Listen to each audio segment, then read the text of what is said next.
리플에 관한 이야기도 한 가지 더 짚어드리겠습니다. 올해 두 번째로 인기 있는 기관 투자 알트코인이다. 이런 평가가 나왔는데요.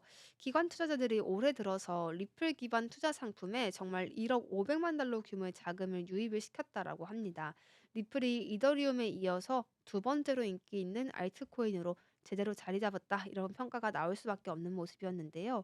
이 암호화폐 자산 관리 기업인 코인쉐어스의 최신 디지털 자산 펀드 흐름 보고서를 통해서 이와 같은 흐름들이 확인이 됐습니다.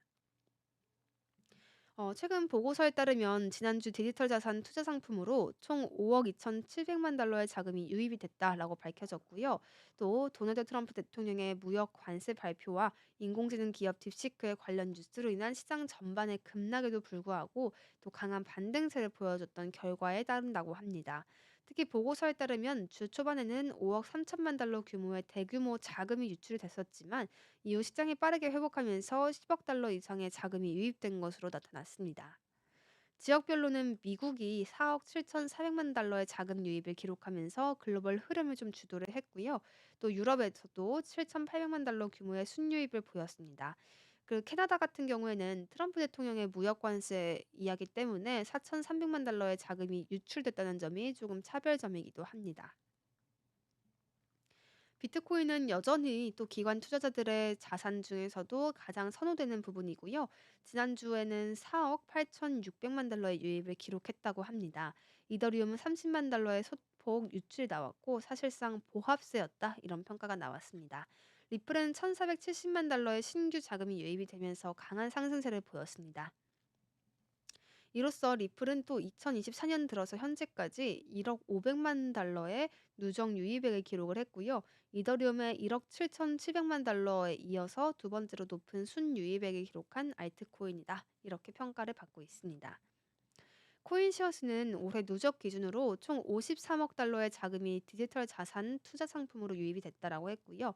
또 2024년 동안 440억 달러의 총 유입액 가운데 중요한 비중을 차지한다라고 밝히기도 했습니다. 전문가들은 이러한 흐름이 암호화폐 시장의 기관화가 빠르게 진행되고 있음을 보여주는 신호로 해석하고 있기도 합니다. 권익위의 이야기 한 가지 짚어드리겠습니다. 국민권익위원회가 지난해 법령 부패 영향평가를 한 결과 148개 법령에서 부패 유발 요인인 272건을 발굴해 개선을 권고했다라는 소식이 전해졌습니다. 개선 권고 사유는 법령의 구체성 또 객관성이 떨어져서 행정권의 재량권 남용이 우려되는 경우가 107건으로 가장 많았습니다. 또 이어서 행정의 예측 가능성이 미흡한 경우가 62건, 이해 충돌 가능성이 있는 경우가 36건 등으로 나타났습니다. 주요 권고들을 살펴보면 권익위는 우선 관계 법령상 노인의 소득, 건강, 또 활동 능력 등 기준을 명확히 제시를 해서 노인 일자리 사업 지원 대상을 구체화하라고 권고한 바가 나왔습니다. 또 기존 법령에서는 노인의 기준이 명확하지가 않았었기 때문에 노인 일자리 사업 지원 대상을 선정할 때 행정기관이 지나치게 재량권을 행사할 수 있다 이런 지적도 나온 바가 있었습니다.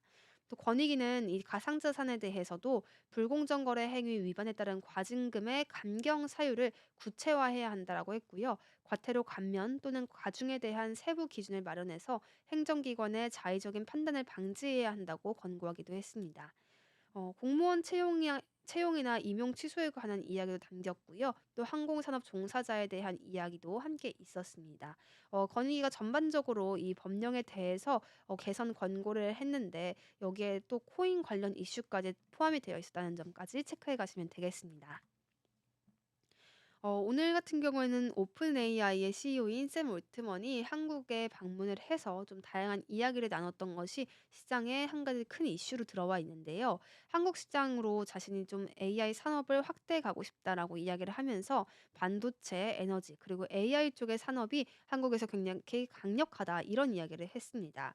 어떤 이야기는 조금 더 자세히 봤더니요. 앞으로 한국 시장으로의 확대 방침을 묻는 질문에 "물론이다." 이렇게 답을 했고요. 한국은 반도체, 에너지 이러한 인공지능과 관련된 강력한 산업을 보유하고 있는 국가이기 때문에 또 AI를 적극적으로 도입하는 국가로도 자신이 평가한다. 이렇게 이야기를 하기도 했습니다.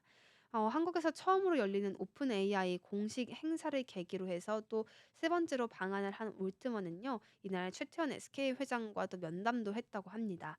카카오와는 공동 사업을 발표할 예정이고요. 오후에는 삼성 서초 사옥을 방문해서 이재용 삼성전자 회장과 만날 계획도 있습니다. 중국 딥시크의 맹추격에 맞서서 동맹과 또 확고한 확장적 AI 생태계 구축에 힘을 쏟는 모습이 확인이 된다. 이런 평가도 나오고 있습니다. 올트먼은 행사에서 거대 언어 모델인 LLM은 계속해서 빠르게 발전할 것이다. 이런 이야기를 내놓았습니다. 이런 이야기와 함께 오늘 시장에서도 약간의 변동성이 들어오고 있는 만큼 코인 시장에서도 이를 어떻게 해석해 갈지 봐야겠습니다.